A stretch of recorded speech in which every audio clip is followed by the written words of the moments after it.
च्याकडे जाऊया. अजिंक्य, हॉटेलमध्ये आता सध्या राहुल गांधी आहेत. तिथून ते साधारणपणे किती वाजता कार्यक्रम स्थळासाठी रवाना होणार आहेत आणि आता सध्या त्यांच्याबरोबर हॉटेलमध्ये कुणाकुणाबरोबर त्यांची चर्चा सुरू आहे, तिथे कोण कोण उपस्थित आहे याबद्दल काय माहिती?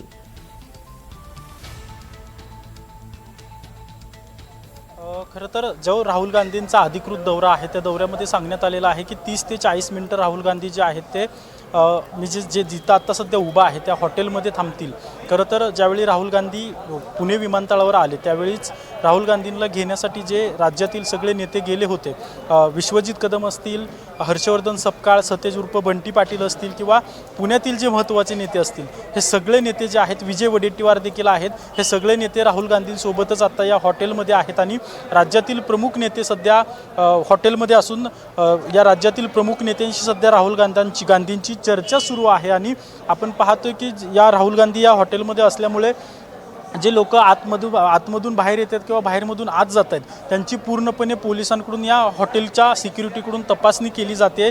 कुठलीही अनुचित घटना घडू नये यासाठी सगळी ती काळजी जी आहे ती या ठिकाणी पोलीस घेत असल्याचं पाहायला मिळतं आहे. खरं तर सध्या जी माहिती समजते त्यानुसार राहुल गांधी जी आहेत ती राज्यातील जी राजकीय परिस्थिती आहे याच्याबद्दल देखील राहुल गांधी राज्यातील नेत्यांशी चर्चा करत आहेत. यापुढे आक्रमकपणे आपण जर काही दिवसात पाहिलं असेल तर काँग्रेसचे नेते आक्रमकपणे बोलत आहेत. जे नेते बोलत नव्हते जास्त ते नेते देखील आक्रमकपणे बोलत आहेत. याचा अर्थ राहुल गांधी यांनी त्यांना आक्रमक होण्याच्या सूचना दिलेल्या आहेत. आज सकाळपासून जरी आपण अनेक नेत्यांच्या प्रतिक्रिया पाहिल्या तरी सगळेच नेते आक्रमकपणे भूमिका मांडतायत, आक्रमकपणे बोलतायत.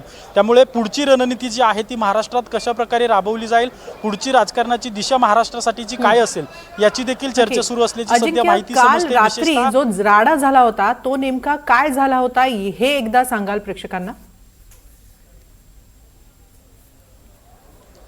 काल रात्री 10-10:30च्या सुमारास आपण जर पाहिलं तर NSUI आणि अबविपीचे कार्यकर्ते जे आहेत ते समोरासमोर आल्याचं आपल्याला पाहायला मिळालं. या कार्यक्रमाच्या अनुषंगानेच ही सगळा राडा झाला असल्याचं आपल्याला पाहायला मिळालं. खरं तर काल संध्याकाळी काय झालं, काल रात्री ज्यावेळीपासून घटना घडली त्यावेळीपासून काँग्रेसचा जो कार्यकर्ता त्या ठिकाणी होता, खरं तर या कार्यकर्त्यावर गुन्हा देखील दाखल झालेला आहे. त्या कार्यकर्त्याकडूनच आपण ऐकणार आहोत की नेमकं काय झालं होतं, काय झालं होतं नेमकं, काय एवढं आक्रमक काँग्रेस आक्रमक झालती, अबविप आक्रमक झालती. अजिंक्य दादा, आपण बऱ्याच वर्षापासून मीडिया कव्हर करत आहात, पुणे सिटी कव्हर करत आहात. ज्या पद्धतीने राहुलजींना रिस्पॉन्स एकंदरीत छात्रगी गुंच्या माध्यमातून मिळाला आहे पुण्यात, तर ते कुठेतरी त्याला गालबोट लागावं त्याचे प्रयत्न चाललेले आहेत. नेमकं वादाचं कारण काय होतं सांगतो ना मी. आणि आमच्यावर जे गुन्हे दाखल करण्यात आलेले आहेत ना, हे जे गुन्हा दाखल करण्यात आला खोटा गुन्हा आहे. हा पहिल्यांदा नाही आहे. ज्यावेळेस काँग्रेस भवनावर दगडफेक झालेली त्यावेळेस आमच्यावर खोटा गुन्हा, म्हणजे आम्ही कुठेही नव्हतो, त्याला पोलिसांनी सांगितलं सुद्धा, परंतु पोलिसांचा वापर भाजप कसं करते हे आपल्याला कालच्यापर्यंत दिसून आलेलं आहे. आता कालचा राहिला मुद्दा, कालच्या प्रकरणात जी मुलगी तिथं होती तिला तुम्ही दबाव का घातला की तुम्ही व्हिडिओ बनवून द्यावं?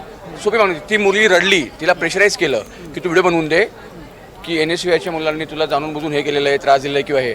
आता तुमच्याच मीडियामधल्या एका चॅनलवर ती बातमी लागलेली आणि त्या बातमीनंतर जेव्हा ती व्हायरल झाली त्यानंतर परत त्या मुलांना पैसे मिळाले वगैरे, तर बातमी लागली नसती तर बातमी ती कोणी तो विषय मांडला कोणी? NSUIने. तर ह्यामुळे फक्त कशा पद्धतीने डिस्टर्ब करता येईल हे या लोकांनी केलेलं आहे. नेमके ते व्हिडिओ देखील त्या मुलीने आता प्रसिद्ध केलेला आहे की राहुल गांधींचं निमंत्रण त्या मुलीपर्यंत गेलं. ती मुलीनं स्पष्ट नकार दिलेला आहे की मला कुठल्याही राजकारण्याला भेटायचं नाही. कुणाकडून हे निमंत्रण गेलं होतं राहुल गांधींच्या भेटीचं आणि कशासाठी गेलं होतं? ॲक्च्युली बघा, आता सिस्टम आहे, सिस्टमच्या मार्फत त्यांना निमंत्रण गेलेलं, परंतु त्या मुलीवर इतका भयंकर प्रेशर आहे. आता राहुलजींना ती नकार देणारी का? कारण तिने जर आदल्या दिवशी जर ती म्हणते की मी तुमच्यासोबत यायला तयार, म्हणजे मी NSUIला सपोर्ट करते, NSUI लोकांनी आमचा मुद्दा मांडलेला आहे, आणि 24 तास असं काय होतंय की ती डायरेक्ट उलटी, म्हणजे तिची स्टेटमेंट जी होती ती पूर्णपणे रिव्हर्स तिने करून टाकलेली. आणि राहुलजींसारख्यानं जर ते निमंत्रण जर नाकारत असेल तर दिस इज व्हेरी सरप्रायझिंग.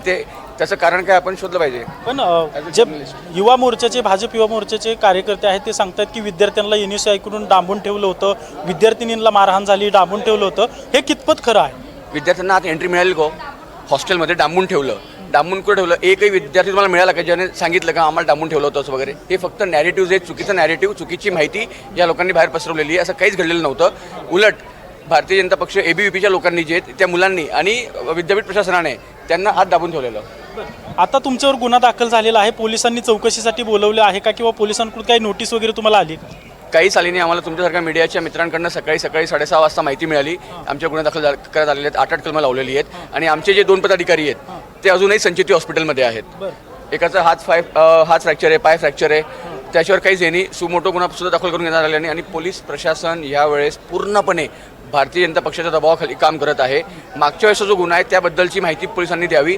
आम्ही तिथं समोर असताना सुद्धा म्हणजे आमचा काहीच संबंध नाही, परंतु फक्त यांनी दगड मारला, यांनी हे केलं, त्याचं एकही फुटेज आपल्याकडे नाही. कालची तुम्ही फुटेज आम्हाला शोधून दाखवा. अखिल भारतीय विद्यार्थी परिषदेच्या कार्यकर्त्यांनी शिवाजीनगर पोलीस स्थानकात जात तक्रार दिली. तुमच्याकडून का तक्रार केली गेली नाही? तुमच्याकडून गुन्हा दाखल करण्याचा प्रयत्न का केला गेला नाही? नक्कीच निश्चितच होईल. आता ती मुलं जे आहेत, तुम्हाला सांगतो अजून एक वैशिष्ट्य म्हणजे मी आपल्या माध्यमातून महाराष्ट्राला सांगू इच्छितो. काल हॉस्पिटल प्रशासन आम्हाला ॲडमिशन करून घेत नव्हतं. त्यांनी प्लास्टर लावला आहे पायाला. तो पेशंट म्हणतोय की मला त्रास होतोय, मला छाती दुखते, मला बोलताही येत नाही, मला पाणी जात नाही आहे. ते मला नाही तुम्ही घरी जाऊन हे करू शकता वगैरे. मग त्यांना आम्ही तिथे थोडी ताकीद दिली. म्हटलं जर तुम्ही कोणाचं प्रशासन म्हणजे जर तुम्ही दबावाखाली काम करत असाल तर म्हटलं आम्ही चालू देणार नाही. ज्यावेळेस आम्ही तिथं गोंधळ घातला त्यावेळेस त्यांनी त्याला ॲडमिशन करून दिलेलं. आता राहुलजींचं दौरा असल्या कारणाने आम्ही सर्व त्या प्रक्रियेमध्ये लेट झालेलो. आता संध्याकाळी आम्ही ते आपलं गुन्हा दाखल जी काही प्रक्रिया असेल त्याच्यात आम्ही हे करू. NSYच्या गुंडांनी मारहाण केली असं वारंवार भाजप तक्रार करतंय. भाजप गुन्हा देखील तुमच्यावर दाखल झालेला आहे आणि तुम्ही सगळं फेटाळून राहताय. मग नेमकी मारहाण कुणी कुणाला केली? आमच्यावर आतापर्यंत जे काही गुन्हे दाखल झालेले आहेत ते सर्व राजकीय गुन्हे आहेत. एकही क्रिमिनल गुन्हा आहे का? हे जे गुंड शब्द जे वापरतायत NSY, युवक काँग्रेस पक्ष, अजिंक्य, आम्ही गुंड शब्द जे तुमच्याकडे वापरतायत, पुन्हा एकदा येऊ. एक महत्त्वाची बातमी येते कालच्या राड्यानंतर.